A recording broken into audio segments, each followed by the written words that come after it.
Shoot him in the head, warns eternal final girl Sidney Prescott, played once again by Neve Campbell, to her teen daughter Tatum, played by Isabel May, in Scream 7, as a means of ensuring that the masked Ghostface is indeed dead. It's perhaps time someone do the same to this venerable 30-year-old horror franchise, which has lived many different lives over the course of that time. Once a brilliant riff on tired horror tropes, it became the plucky veteran, tired retread, then got a killer reboot in 2022 that breathed new life with a slew of popular characters. But the leads of those films are both gone, and this lazy attempt to continue on is like one of Ghostface's victims, stabbed in the gut and bleeding out, crawling to a safety they'll never reach. It's tough to understand how Scream 7 could be such a dismal failure. The film is written by franchise stalwart Kevin Williamson and directed by him for the first time. I mean, it's his first gig behind the camera since Teaching Mrs. Tingle, a buzzy high school thriller that you probably don't even remember when it arrived in 1999. Presumably, Williamson understands the mechanics of these movies more than anyone, but it's rarely ever seen. It used to be that nostalgia was a thing that Scream mocked. Now it's the only thing this latest chapter has to rely on. Neve Campbell, who ditched the previous movie due to a lowball offer, returns after a reported $7 million payday. Good for her. Sidney has found a new life for herself in a small town far away from the nightmares she faced in Woodsboro. Her eldest daughter, Tatum, named after Sidney's murdered childhood friend, who was played at the time by Rose McGowan, wants to know more about her mom's experiences, but Sidney is reluctant to share her trauma.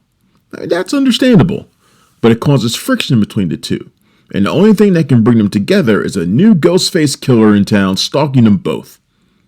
Sidney's husband, played by Joel McHale, is the local police chief, so, presumably he could help to keep them safe, right? Wrong.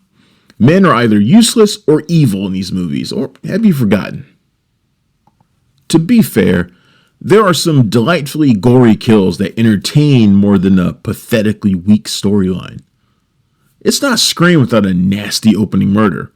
And this one begins with a cleverly staged massacre set at a replica of Stu Macher's home from the original, full of mock animatronic Ghostfaces, body outlines, fake murder weapons, and, of course, one all-too-real killer on the loose. There's also what might be the deadliest killing spree in a single sequence, in which most of the red herring characters are wiped out gruesomely in the span of a few minutes. But that's just it. There's no tension in Scream 7 and little to the mystery.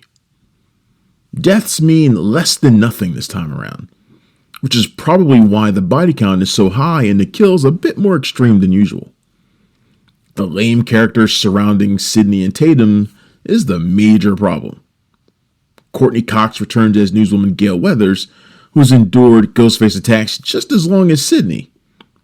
We also see the returns of Mason Gooding and Jasmine Savoy Brown as siblings Chad and Mindy, survivors of the previous two movies, kind of tagging along like stale reminders of what might have been if Melissa Barrera hadn't been unceremoniously fired, and if Jenna Ortega hadn't ducked out right behind her.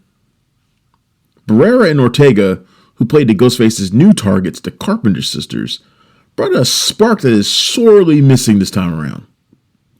McKenna Grace, Celeste O'Connor, Asa German, and Sam Reckner are glossy and good-looking, but none of them will make the list of this franchise's most memorable portrayals. Campbell, however, continues to play Sidney Prescott like the badass that she is. There are some funny exchanges about her absence from the previous movie, but the most compelling development with Sidney is that she hasn't changed all that much, other than being a protective mama bear. She doesn't want Tatum to go through what she's been through, but when it boils down to it, Sidney is still leaping into danger the way she always has. It's clear the goal is to, once again, pass the torch to a new generation of survivors. But let's be real in that Sidney is the character we keep showing up for. I say that, but 2022 Scream 6 was the franchise's highest earning film domestically without Campbell anywhere near it. But I also think that was partly out of curiosity to see where things would go without her. Williamson denies a larger meta-narrative in favor of a more streamlined slasher narrative, which makes the sloppy reveal all the more confounding. There's never been a Ghostface as forgettable as this.